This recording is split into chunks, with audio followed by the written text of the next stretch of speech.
വാർത്തകളിലേക്ക്. കേരളത്തിലെ SIR ഹർജികളിൽ തെരഞ്ഞെടുപ്പ് കമ്മീഷന് സുപ്രീം കോടതിയുടെ നോട്ടീസ്. ഹർജി 26-ന് വീണ്ടും പരിഗണിക്കും. കേരളത്തിലെ ഹർജികൾ പ്രത്യേകമായാണ് പരിഗണിക്കുക.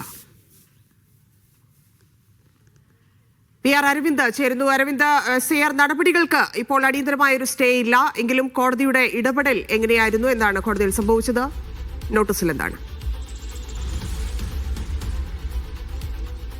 തന്നെ കേരളത്തിലെ SIR നടപടിയുമായി ബന്ധപ്പെട്ട അടിയന്തര സ്റ്റേ ആവശ്യം ഇന്ന് പ്രധാനമായും ഹർജിക്കാർ ആവശ്യപ്പെട്ടില്ല. പ്രധാനമായും തെരഞ്ഞെടുപ്പ് കമ്മീഷന്റെ അഭിഭാഷകൻ ഇന്ന് ഈ SIRന്റെ ഹർജികൾ പരിഗണിച്ചപ്പോൾ കോടതിയിൽ ഉണ്ടായിരുന്നില്ല എന്നതാണ്. എന്തായാലും തെരഞ്ഞെടുപ്പ് കമ്മീഷൻ ഇപ്പോൾ സുപ്രീം കോടതി ഒരു നോട്ടീസ് അയച്ചിരിക്കുകയാണ്. ഈ മാസം 26-ന് ഈ ഹർജികൾ വീണ്ടും പരിഗണിക്കുമെന്നതാണ് ഇപ്പോൾ സുപ്രീം കോടതി വ്യക്തമാക്കിയിരിക്കുന്നത്. കേരളത്തിന്റെ പ്രത്യേക സാഹചര്യം പരിഗണിച്ചുകൊണ്ട് കേരളത്തിന്റെ ഹർജികൾ അത് പ്രത്യേകം പരിഗണിക്കാമെന്ന് തന്നെ സുപ്രീം കോടതി വ്യക്തമാക്കിയിട്ടുണ്ട്. ജസ്റ്റിസ് സൂര്യകാന്ത് അധ്യക്ഷനായ ബെഞ്ചായിരുന്നു ഇന്ന് ഈ ഹർജികൾ പരിഗണിച്ചത്. അതിനുശേഷം അഭിഭാഷകനായ ഹാരിസ് ബീരാന്റെ ഒരു പ്രതികരണവും ഈ വിഷയത്തിൽ വന്നിട്ടുണ്ട്. അദ്ദേഹം ചൂണ്ടിക്കാണിക്കുന്നത് തെരഞ്ഞെടുപ്പ് കമ്മീഷന്റെ അഭിഭാഷകൻ ഇന്ന് വരാതിരുന്നത് ഒരുപക്ഷെ കേസ് നീട്ടിക്കൊണ്ടുപോകാനുള്ള ഉദ്ദേശം കൊണ്ടായിരിക്കുമെന്നതാണ്. എന്തായാലും ഈ മാസം 26-ന് ഇതിൽ വിശദമായ വാദം കേൾക്കും. അന്ന് ഈ സ്റ്റേ ആവശ്യം അടക്കം ഉന്നയിക്കുമെന്നതാണ് ഇപ്പോൾ വ്യക്തമാക്കിയിരിക്കുന്നത്. സംസ്ഥാന സർക്കാർ, അതുപോലെ തന്നെ CPM, ഇതുകൂടാതെ തന്നെ കോൺഗ്രസ്, മുസ്ലിം ലീഗ് അടക്കമുള്ള പാർട്ടികളാണ് കേരളത്തിലെ SIR നടപടികൾക്കെതിരെ സുപ്രീം കോടതിയിൽ എത്തിയിരുന്നത്. പ്രധാനമായും സംസ്ഥാന സർക്കാർ ഇന്ന് കോടതിയിൽ ചൂണ്ടിക്കാണിച്ചത് തദ്ദേശ തെരഞ്ഞെടുപ്പ് അടക്കം നടക്കുന്ന സാഹചര്യത്തിൽ